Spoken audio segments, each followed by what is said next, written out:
Binebenta na yan. Bilhin niya na. Sino ang may gustong bumili? Binebenta na po ito, mga manok na ito. Oh.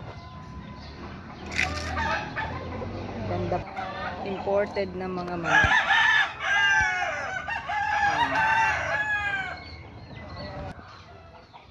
Imported na manok. Ayan, tinalikuran tayo ng manok. Tumalikod sa atin. Ayaw niya magpabenta. Ayan, umarap na siya. Ay, tumalikod pa.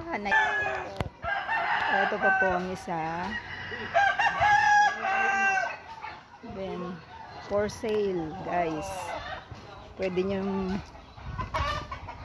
nang bilhin yan. Mga imported na manok. For sale.